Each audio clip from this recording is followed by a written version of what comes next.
How to find a value based on multiple criteria. I'm going to introduce you to the unary, why it's so important, and how to incorporate it within SUMPRODUCT and the COUNTIF. Let's check this thing out. Brad Williams, Excel Prime. Section 14.8, how to find a value based on multiple criteria. We have multiple criteria, and therefore we can't use the VLOOKUP. What's an alternative? A new function called SUMPRODUCT. If we take a look, we have the SUMPRODUCT over here, and we have three arguments. We have an array, an array, an array. The only requirement of a SUMPRODUCT is an array. The first array of ranges to multiply, then add. That's what we're doing with SUMPRODUCT. We're looking at the range to multiply, then we add. If you want to add an additional range, you can do that, and then an additional range. I have a COUNTIF function here. We'll get into that later. The way it works, we have a range, and then we have the criteria. So here we have a range of information, products, quantity, and price. We have name ranges. Price, make sure this is right, D5 to D15. Produce, 9. Which shows B5 to B15, and then we have quantity. And if I said the price 9 was B5 to B15, it's price 9, range is D5 to D15. And then we have these things.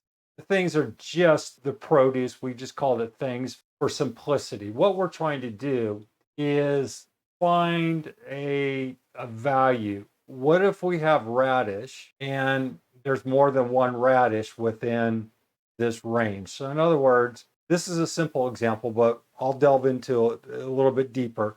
Let's say orange was radish, and then radish is radish. So we had two radishes here. VLOOKUP would simply just look this up. What we want is a quantity. We want a total, and that's where the SUMPRODUCT comes into play. The simple way to do this is we can do a count, and then we can multiply it times the number of things. We have SUMPRODUCT, and then we have a COUNTIF. What's a COUNTIF? Well, if radish is in a range, we want to count it. So this is the way it works. Inside out, COUNTIF, we have a range, which is B5 to B15, which is the produce. We're going to do a COUNTIF, and our count is this range here, B5 to B15, and then we're going to count the number of radish, plums, rhubarbs that show up over here in this range. So we do a COUNTIF. The COUNTIF shows that there are 3, and then SUMPRODUCT adds them up. How does it work? Hit the range, hit F9, and here we got grapefruits, eggs, blah, blah, blah. And then what's the criteria? F9, we have radish, plums, and rhubarb. SUMPRODUCT is going to look at this.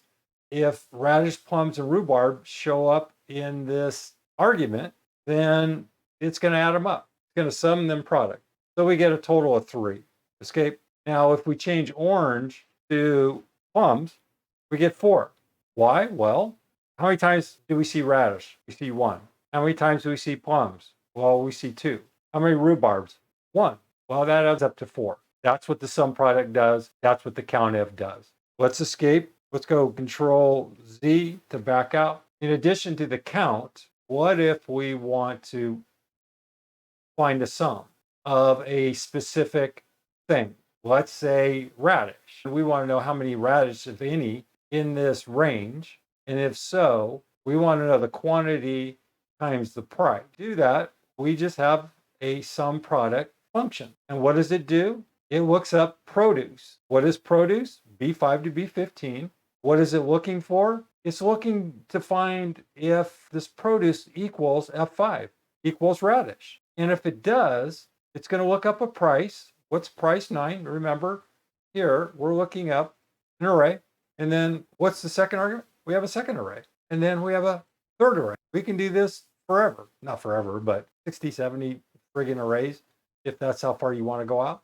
And what are we going to do? SUMPRODUCT is going to look at the first array. We have multiple arrays, array 1, array 2, and array 3. What happens? If array 1 is true, SUMPRODUCT will go to the next array, and it will sum, and then it will multiply. Here we have this array 1. We'll go here, we'll go to produce 1, and we'll highlight it, and we'll hit F9. What do we see here? Remember, I've been saying the trues and the falses within Excel. Well, here's a perfect example with the SUMPRODUCT. We have this array. this range here. It's the fruits. And what is it saying? It's asking if radish is within this group. So we have false, false, false, false, false, false, false, false, false, true. And what is that? We count 1, 2, 3, 4, 5, 6, 7, 8, 9. That's number 9. This is how Excel reads this. So you have to go 1, 2, 3, 4, 5, 6, 7, 8, 9. Well, radish is true. If it's true, then what? It's going to look at price.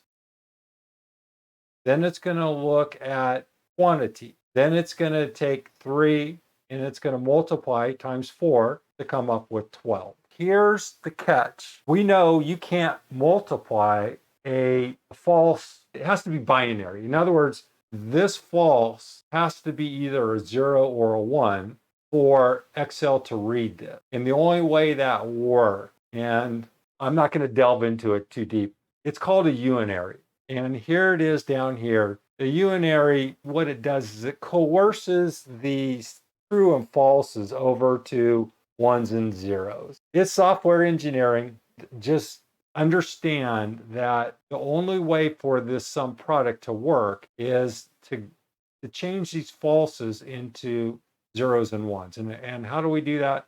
We'll hit escape. And now we'll look at this structure here. We'll just hit this array and hit F9. And that is the function of the 0, 0 of those two negatives. It changes those falses to true.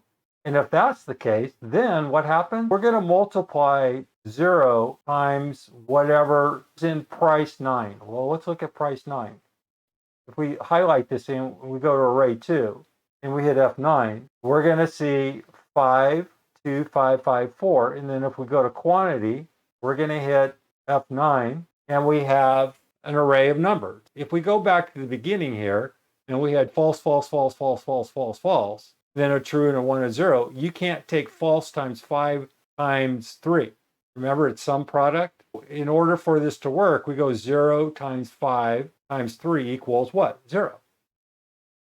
Then we go to the next array and we go 0 times 2 and so on and so forth until we come up with 1 times 3 times 4. Or it's a little backwards here. We go 3 times 4, and that's backwards here. We'd go 3 times 4 to come up with this final number. I know it's confusing. This is how Excel works. If you can grasp this, then you'll be a superstar. Be sure to check out all of our Excel courses. Excel data and text manipulation. We have an advanced beginners and intermediate course. Excel essentials. This is for individuals new to Excel. We have an advanced, excellent beginners, level 1 and level 2, and intermediate level course. Excel formulas, formulas only. We have a beginner, an advanced, and an intermediate level course. Click on any of the links. There's a short video that explains everything about the course. Check it out. It took a while for me to understand this. This is the structure of Excel. Some products truly identifies how it works at its highest level. Escape, Control Z, to get out of all of that F9 stuff. Let's just do one more thing. Let's add a plum to orange. Plums. If you noticed, plums was just $3, but now plums is $27. Why? Well, now we have 12 times 2 and 1 times 3. So we have 24 and 3. The sum product. See how that works? Sum product. Brad Williams, Excel Prime. Thanks for watching.